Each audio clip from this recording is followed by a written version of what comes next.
Hey, so this is my thoughts on the most recent free episode released on YouTube of the Teenage Mutant Ninja Turtles cartoon for Nickelodeon.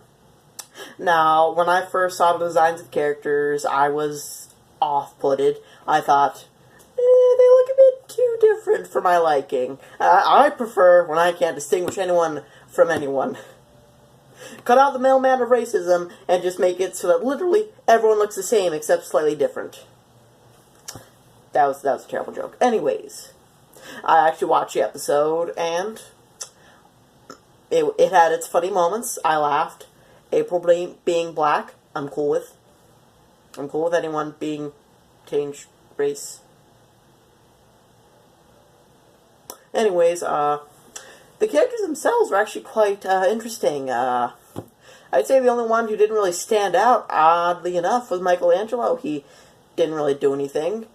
His character wasn't even that different from his normal character. It was like, they just changed the molds of the rest of the characters in terms of design, just made Michelangelo stay with the generic design of Teenage Mutant Ninja Turtle. Now, it's odd for someone to say generic Teenage Mutant Ninja Turtle design, but in this day and age, it now has the right to say that some parts of it are generic. Michelangelo just didn't stand out in the first episode. He just was sort of meh. It was sort of like, hey, voice actor guy who plays Mikey, can you stop by for a few minutes? Okay, sure, but I'm not going to do too much voice acting for the pilot. Cool, that gives less work for the animators. Anyways, I will say, when Raph was, like, vulnerable easily and not, like, a hot-headed asshole, that was a nice change of pace. Instead of him, like, blocking it and anyone pointing it out, and just punching them or threatening them, he was just like, you're a jerk for pointing out the obvious. But back to being vulnerable. Donatello was probably the most standout character in terms of his personality. Raph was the most standout in terms of his body because he's a giant. But Donatello was... his character sort of stood out a bit more. It's funny because normally those characters almost have, like, the least interest put on them. Donatello's just normally like, I'll make a MacGuffin gadget and we won't show it for the rest of the episode, or season, or series.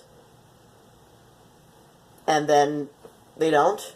But this time, and they normally, like, focus emphasis on Mikey. He's, like, funny, trying to be funny, learning to be, like, an adult and whatnot, and Leonardo learning to be, like, stronger as a leader. But instead, they sort of flipped it, in a way, in that the people who had the least amount of emphasis in the beginning now had, like, the most, while the ones who had the most emphasis in, like, in the beginning had the least.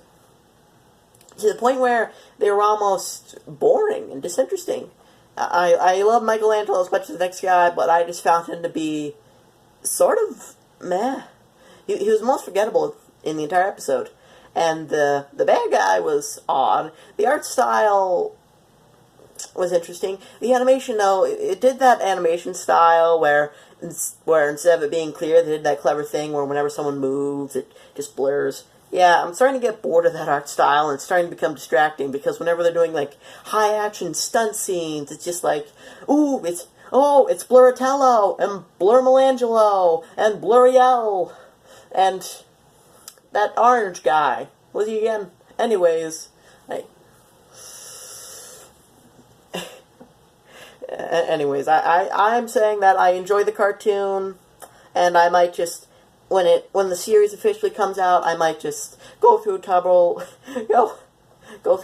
of giving it a watch, because the first pilot episode was interesting, the characters were interesting, the first few seconds where they were like going to threaten the main characters with those guys, those evil guys, or like crime lords of some sort delivering some I can speak crime lord stuff. They just ignore them and jump into a pool, which is interesting because when they were falling down and screaming, I'm amazed no one turned around and noticed them, because the area did